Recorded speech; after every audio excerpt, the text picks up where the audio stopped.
Uma boa noite a você que acompanha a Canção Nova em tantas partes do Brasil, também em outras partes do mundo. Nós estamos ao vivo aqui de Brasília, 20 horas e 11 minutos, neste exato momento em que o TSE já libera a totalização parcial dos votos para presidente da República, com 96% das urnas apuradas. Dilma Rousseff tem 51,09% dos votos, Aécio Neves 48,91% dos votos apurados. Repito, 96% das sessões apuradas em todo o Brasil. Aqui neste momento que nós teremos para refletir sobre este 26 de outubro histórico para a nossa nação, a eleição do novo presidente ou reeleição da presidente Dilma. Não estou sozinho, tenho aqui o Padre Roger Araújo. Boa noite, Padre Roger. Ronaldo, boa noite a você, boa noite a quem nos acompanha no Brasil. Acho que é um dia muito importante para a nossa nação, a eleição daquele que vai ser o presidente do país por mais 4 anos e os estados onde ainda falta definir o estado para o segundo turno, a maioria praticamente já definiu, não é? Acho que é importante nós como cristãos e como cidadãos refletir este momento que o país está vivendo. Alexandre Bandeira, nosso convidado especial desta noite. Alexandre, a gente já olhando para os números aqui, seja bem-vindo. Mais uma vez, muito obrigado por estar com vocês, poder estar falando um pouco de política, que acho que é uma das coisas mais importantes na vida das pessoas, porque sem a gente olhar para a política, a gente não consegue entender muito bem as nossas relações diárias, a gente não consegue entender o que é uma lei, como é que essa lei interfere na nossa vida. E estamos diante do dia mais importante hoje da democracia, dentro de uma eleição que eu considero a mais acirrada dentro da democracia moderna brasileira. Bom, e eu já começaria por aqui. Nós estamos acompanhando os números minuto a minuto. 96% das urnas totalizadas, Dilma Rousseff 51,9%, Aécio Neves 48,91%. A gente imagina aqui que são aqueles estados mais da região norte que estão agora para ser apurados. É isso, Padre Roger, Alexandre? É exatamente isso, né? Observando a questão do fuso horário, os estados que estão no horário de verão já puderam apurar boa parte das suas urnas. Os que estão fora do horário de verão, principalmente a parte do Nordeste, estão terminando o processo de apuração, e aqueles que têm uma diferença de 3 horas com relação ao horário de Brasília, falando basicamente aí de Amazonas e a totalidade do Acre, que devem estar justamente alimentando a contabilidade final para que a gente possa chegar, faltando esses menos de 4% para a apuração dos votos. Né? A gente estava comentando aqui, Ronaldo, que independente do qual resultado que saia, falta muito pouco para ser apurado, o fato é que nós temos um país bem dividido. É? Uma eleição muito disputada. Eu creio que desde o processo de redemocratização em 89, nós nunca tivemos uma apuração tão assim em cima. Uma né? diferença muito pequena, né? A gente não está nem a 2% de 2%. Agora, nós lembramos aquele primeiro turno de Lula e Brizola em 89. Né? A apuração demorava um pouco mais, Exatamente, a definição praticamente de quem iria para o segundo turno ficou praticamente quase para a última hora. Exatamente. Né? Lula e Brizola disputando ali, cabeça a cabeça, quem iria disputar com o Collor a disputa pelo segundo turno das eleições. Agora, para nós é um fator muito importante observar quem foi eleito. A primeira missão vai ser unir esse país. Exatamente né? isso. Que não vai ser uma tarefa tão simples assim, não. Essa eleição ela trouxe uma questão importante, que é realmente uma boa disputa, né? Mas essa disputa, em um determinado momento, passou do ponto e colocou nos extremos não só os eleitores, mas colocou também os ânimos desses eleitores nos extremos, né? E a partir do dia 1º, o presidente que foi eleito, ele precisa reunificar esses ânimos, precisa fazer e governar para todos os brasileiros, né? Sem distinção se são nordestinos, se são pessoas que moram no Sudeste, se são ricos, classe média, pobres. Então, chegou a hora da gente começar a tratar todos esses eleitores como brasileiros e tentar unificar esse povo dentro de um pensamento de que essa nação precisa crescer. E os indicadores econômicos estão dizendo que nós vamos ter um ano muito difícil em 2015. Então, não basta só uma boa vontade do próximo governante, mas precisa trazer consigo não só a população, bem como as instituições, trazer as empresas que fazem gerar riqueza desse país. Então, vai ser um momento marcante e um bom posicionamento desse próximo presidente é fundamental para a gente reunificar o Brasil. Eu creio que o tema da unificação será aquele de maior importância a partir do momento do resultado desta eleição hoje. Já já a gente volta a esse tema. Quero apenas anunciar aqui o seguinte: Tanto é verdade que a eleição está acirradíssima, e é que aqui em Brasília foram preparados 2 palanques para a festa. Um na esplanada dos ministérios pelo PSDB, acreditando que poderia chegar, outro preparado pelo PT em frente ao Palácio da Alvorada, também acreditando na reeleição da presidente Dilma. 2 festas foram preparadas e agora a gente já vê aqui a maior proximidade da presidente Dilma Rousseff ser reeleita, porque 96%, 51,18% para ela, 48,82% para Aécio Neves. Fica quase que irreversível com o pouco que falta, matematicamente pensando, inclusive os estados da região norte, que tem uma tendência mais pró-Dilma, não é isso, Dilma? Agora, um dado que já saiu aqui, que nos chama a atenção, é o seguinte: Minas Gerais acabou sendo o foco dessas eleições. O nosso presidente eleito vai ser mineiro de qualquer jeito, né? A Dilma é de Minas, o Aécio é de Minas, mas a gente viu que nos 3 primeiros debates se discutiu, acho que mais Minas do que o Brasil. Sem dúvida nenhuma. Né? E o que está se confirmando agora, com 99,72% dos votos apurados, é que a presidente Dilma ganha em Minas Gerais. Ela está com 52,40% e o Aécio Neves 47,60%. Para o Aécio era muito importante ele garantir essa vitória no estado que ele governou, até por ser o 2º maior colégio eleitoral do país. Né? E observando a questão do estado de Minas, o estado de Minas é o estado que possui o maior volume de municípios brasileiros. São quase 1.000 municípios só concentrados no estado de Minas Gerais. Então, a gente pode até fazer uma pequena alusão, pegando as estatísticas e matemáticas que vão estar disponíveis a partir de amanhã pelo próprio TSE, é que se o Aécio vencesse bem em Minas Gerais, esse resultado da eleição, que é menos de 2%, poderia ter sido outro. Minas já estava todo mundo acreditando que seria o fiel da balança. Exatamente. Então, a importância que Minas tem. Isso porque, Ronaldo, a gente vai daqui a pouco ter com mais detalhe, desculpe o Lula, porque o Lula começou, mas a Dilma vence com uma certa tranquilidade no Nordeste. Né, ali onde ela puxa o voto. Mas o maior colégio eleitoral do país dá uma vitória, uma margem muito grande para o Aécio. Né? Então, onde eles procurariam nesse momento agora ser o contraponto é o 2º maior colégio, que no caso é Minas Gerais. Sem dúvida nenhuma. Acho que, até porque existe um adensamento populacional muito grande na região sudeste, estamos falando de São Paulo, falando principalmente de São Paulo e Minas Gerais, né? E que nesse momento está definindo as eleições. Necessariamente não é o grande eleitorado do Nordeste ou do Norte que está definindo essa eleição. Né? Essa diferença de Minas Gerais, que foi debatido em todos os últimos programas de televisão, bem como nos próprios enfrentamentos diretos entre os 2 candidatos, com o posicionamento de que já era sabido que uma boa vitória em Minas Gerais iria, sem dúvida nenhuma, conduzir um bom caminho ao futuro presidente da República. Né? E a gente observando a Dilma ganhando novamente em Minas Gerais, ela pode estar muito bem fazendo essa pequena diferença, não no Nordeste, mas em Minas, o que seria uma grande surpresa, porque esperava-se que o Aécio, como governou esse estado 2 vezes, com índice de aprovação na casa de 92%, sendo eleito senador pelo estado de Minas Gerais. Fez o seu sucessor. Ele tivesse uma tranquilidade de votação melhor nesse colégio eleitoral. Muito bem. Padre Roger, o senhor tem números atualizados. 90 e quanto por cento? Olha, Ronaldo, aqui eu estou com 96,48. A Dilma com 51,18 e o Aécio diminuiu um pouquinho para 48,82%. 96,48, ou seja, nós estamos com menos de 4% de urnas para serem apuradas. E a diferença, ela está aumentando um pouquinho, mas é significativo, porque vai em casa de milhões de votos. Né? Alexandre, a gente já pode dizer que o presidente Dilma levou, não é?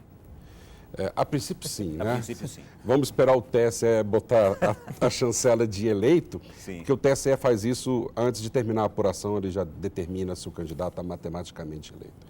Mas se, em configurando esse cenário de aberturas de urna, faltando basicamente as urnas Norte e Nordeste, há uma tendência e um privilégio aos votos da Dilma, como foi no primeiro turno. Em determinados estados na região Norte e Nordeste, a Dilma teve mais de 60%. Sim. Pode ser que essa diferença ela se alargue um pouquinho até chegar ao final da votação. Vamos agora imaginar o cenário a partir de amanhã. A figura de Aécio Neves sai fortalecida, engrandecida desse processo. Nossa. Ele retorna ao Congresso como senador. Ele retorna ao Congresso como um dos principais senadores da República. A gente tem que entender que já há algumas eleições existe esse embate PT-PSDB. E nos últimos embates, o PT tem ganho essa disputa com uma vantagem um pouco maior. Nós podemos ver as disputas que houveram entre Serra, Alckmin, do lado do PSDB, Dilma e Lula do lado do PT. O Aécio ele conseguiu trazer essa diferença para um patamar muito menor do que foi a última eleição do próprio Serra. E mais do que isso, o Aécio ele foi uma liderança que se construiu dentro do processo eleitoral. Porque se a gente imaginar no primeiro turno, o Aécio, em meados do primeiro turno, faltando 1 mês a 3 semanas do fim do primeiro turno, ele tinha pouco mais do que 15% das intenções de voto. Então ele conseguiu terminar o primeiro turno com uma votação expressiva, inclusive trazendo uma dissonância entre todos os principais institutos de pesquisa do país, e foi para o segundo turno num cenário muito diferente que todos os cenários que haviam entre Dilma e Aécio no primeiro turno. Então, ele conseguiu levar esse cenário de segundo turno em determinados momentos até estar na frente da Dilma. Então, ele acaba sendo muito fortalecido dentro desse processo, sim. Olha, e é muito interessante, Ronaldo, dizer o seguinte, é a primeira vez na história também do processo de redemocratização que um candidato a presidente que sai em segundo lugar fica em primeiro lugar nas pesquisas. Foi isso que o Aécio Neves conseguiu nessas 1 semana e meio aí, com as primeiras pesquisas, ficar na frente da presidente Dilma, né? Isso nós estamos levando em conta os principais institutos. Exatamente, porque todos os institutos aí que superestimou demais, eu acho que nem ajudou muito ele esse fato. Mas o principal instituto mostrou ele à frente, com empate técnico, mas ele numericamente à frente. Isso foi significativo. Havia uma onda aí pro Aécio. Eu creio que aqueles 2 últimos debates, né, o debate ali do SBT e depois o debate da Record, houve ali, começou a equilibrar um pouco mais as forças. Claro que além daquilo que a própria Dilma também, a campanha dela usou, como desconstruiu a Marina, vamos fazer com a Aécio também, tal. Foi importante, inclusive, essa questão de trazer o governo de Minas à tona. Né? E eu até fiquei com muita vontade de conhecer cidades de Minas que eu não conheço. Eu, por exemplo, estou com vontade de visitar Cláudio, tanto que se falou de Cláudio. Sim, esse é o aeroporto de Cláudio. nessa eleição, entende? Então, ali houve um momento ali que eu até dizia, parece que o Aécio estava com essa vitória na mão, sabe? E ali houve aquele momento de tensão em que a Dilma conseguiu encostar nele, levando em conta esses 2 principais institutos aí de pesquisas eleitorais, não é? Eu não sei se a gente poderia analisar aqui o que aconteceu além do último debate, aquilo que a revista Veja colocou na capa, pareceu que ali a Dilma parou de crescer nesses 2 últimos dias. Não é? E o Aécio cresceu, mas acho que 2 dias, 3 dias não seria suficiente, não é, para construir um fato novo de levantar uma candidatura. É que quando chega muito próximo da eleição, o eleitor já chega mais ou menos como voto decidido. Né? Tanto que o último debate se frisou muito na questão dos indecisos. Porque as pessoas já viam os 2 principais candidatos amadurecendo o processo de votação. Algo que não aconteceu no primeiro turno, que estava nesse processo de amadurecimento quando houve aquela virada do Aécio, né? Sem dúvida nenhuma. É porque o primeiro turno... ainda não é determinante. Não é determinante, né? Existe uma diferença também muito importante entre o primeiro e o segundo turno da parte técnica, é que no primeiro turno você escolhe muito mais um candidato parecido com você. Você escolhe muito mais o candidato que se aproxima mais das suas ideias. No processo de segundo turno, como basicamente você tem 2 pessoas ali e o seu candidato pode até não estar mais competindo, você procura ter uma visão um pouco mais coletiva. Ele deixa de ser mais importante para você e você começa a analisá-lo como o que é mais importante para o país, ou então para um governo de Estado que também tem as disputas de segundo turno. Então, sobre esse aspecto, é muita questão do contraponto. É você poder comparar uma coisa com a outra, né? E nesse processo de comparação entre um e outro, foi muito importante, eu acho que para o resultado final desse pleito, a estratégia de desconstrução da imagem do Aécio Neves, né? O Partido dos Trabalhadores conseguiu fazer isso muito bem com a Marina e no segundo turno não estava acertando o ponto com o Aécio. O ponto exato do Aécio, né? E na hora que chegou a analisar o governo do Aécio Neves, que não era, vamos dizer assim, tão bom quanto foi colocado a campanha do próprio Aécio, as pessoas começaram a falar, puxa, o que é que está acontecendo em Minas Gerais, que está todo mundo falando só de Minas, esquecendo todo o restante da nação. Ninguém discutia mais São Paulo, não discutia Brasília, não discutia Nordeste, não discutia Norte. Ficou Minas. Basicamente foram 3 debates falando sobre Minas Gerais. Né? Parecia que a gente estava no segundo turno elegendo o governador de Minas Gerais. Minas Gerais. Com a possibilidade de todos os brasileiros votarem. Né? É verdade. Olha, nós vamos agora ao vivo ao TSE. Nós temos lá o nosso repórter Felipe, que está nesse instante, com notícias direto do Tribunal Superior Eleitoral. Vai lá, é você, Felipe. Deu problema, vai lá, Ronaldinho. Ainda não? Ok, então nós aguardamos. Ok, já temos o Felipe. Nós aguardamos daqui a pouquinho para a volta do Felipe direto do tribunal. Olha lá, Ronaldo, até lá. Podemos ouvi-lo? Não, ainda não. Ok. Só quero aqui trazer o seguinte. São, Padre Roger, 97% das urnas apuradas. O que está faltando ainda? Vamos dar uma olhada aqui, olha. Olha lá, Ronaldo. 5% no Acre, somente até agora, apurados, não é? Dos votos do Acre. 71% de Roraima. É por isso que estão faltando esses 3% a nível nacional. 98% já apurados em Rondônia. São basicamente esses 3 estados aqui que ainda estão segurando esses 3% que faltam restam. menos de 4 milhões de votos aí para ser apurado, né? Menos de 4%. Pois é, repetindo. Mas os principais institutos, Datafolha, os outros bloguistas que acompanham diretamente as eleições, já dá realmente a vitória da presidente Dilma, né, com um pouco mais de 50%, é claro, porque a gente não acredita que 100% dos votos que irão entrar, irão para o candidato Aécio Neves, né? Então, se fazendo aí a projeção... Uma ponderação de estado a estado, justamente, de quanto que cada um deve ter nos estados, deve dar seguramente aí a Dilma já reeleita presidente do Brasil. Né? A gente podia depois analisar, Ronaldo, a gente está analisando aí um país muito dividido, mas também o nível de abstenção e de votos nulos, né? A gente vai daqui a pouco trazer os números, porque isso também é um dado também muito significante. E que quer dizer o seguinte, é um dado que representa aí milhões de votos de pessoas que não quiseram participar do processo. Por algum motivo. Sim. Um antagonismo muito grande.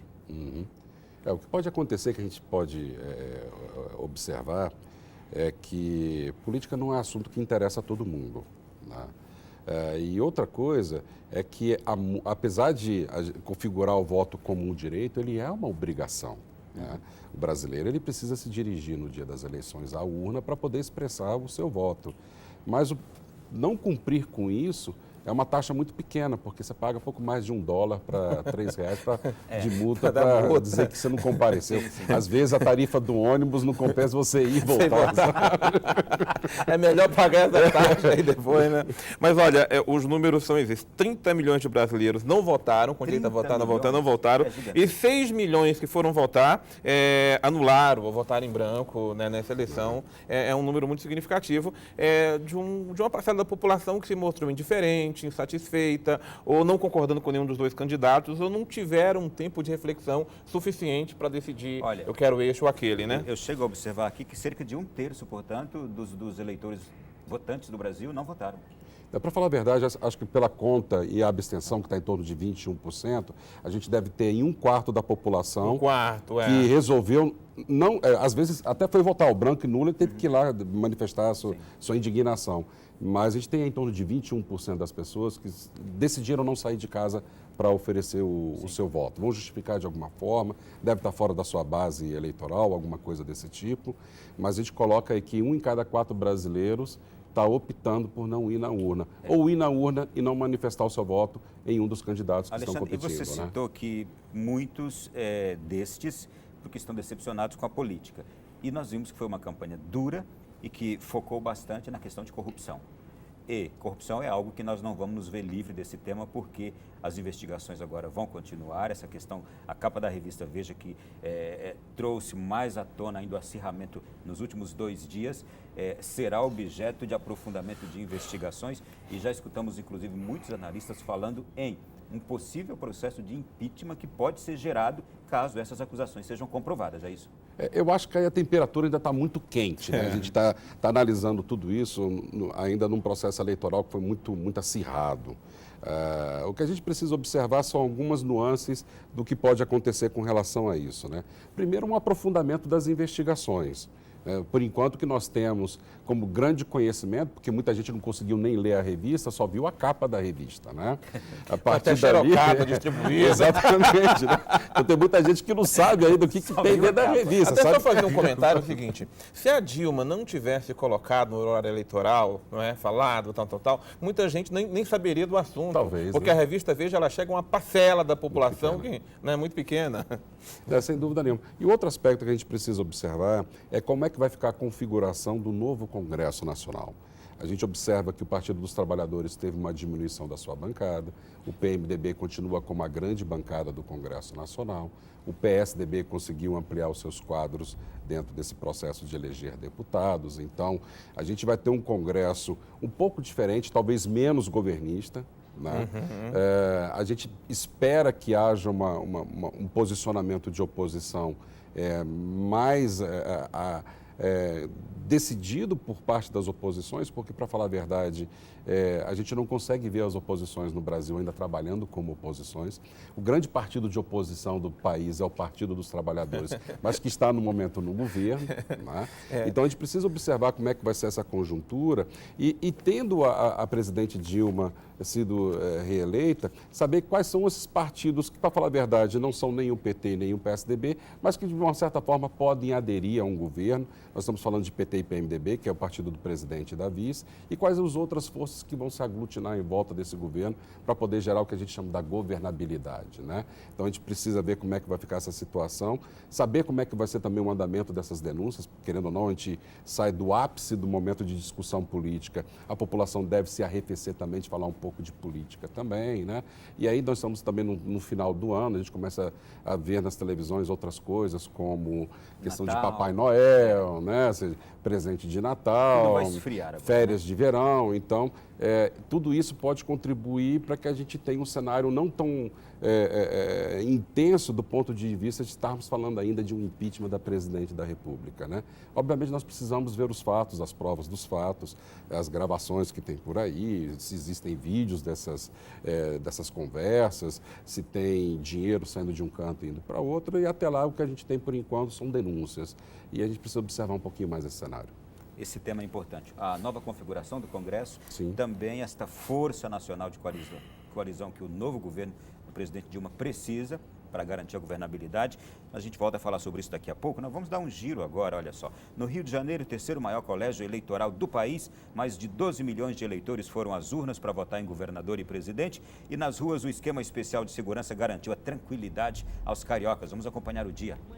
Mais de 5 mil locais de votação no estado do Rio abriram as portas para receber os eleitores. Quem foi às urnas logo cedo encontrou algumas filas, mas nada que tirasse a alegria de poder aproveitar o resto do dia.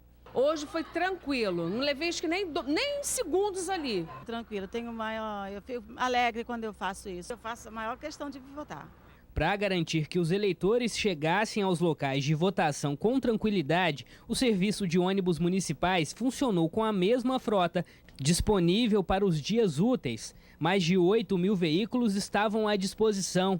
Quem optou pelo metrô, trens ou barcas também não encontrou dificuldades, já que os serviços funcionaram em esquema especial. Mesmo orientando que os cariocas evitassem o uso de carros, o trânsito ficou complicado próximo a alguns colégios. Para surpresa de alguns, as ruas que no primeiro turno estavam tomadas por papéis com números e fotos de candidatos, desta vez estavam mais limpas. Esse ano está lindo. Você pode ver, está limpinho, não tem ninguém. A gente já sabe o que quer. Em Niterói, na região metropolitana, os eleitores encontraram lentidão em algumas zonas eleitorais. As urnas biométricas que identificam o eleitor pelas digitais e no primeiro turno causaram filas e dividiram opiniões. Ainda não caíram nas graças dos moradores. Fiquei lá um tempo passando, tentando passar e não consegui passar meu dedo da digital. Quanto tempo na fila já? Já tem umas meia hora.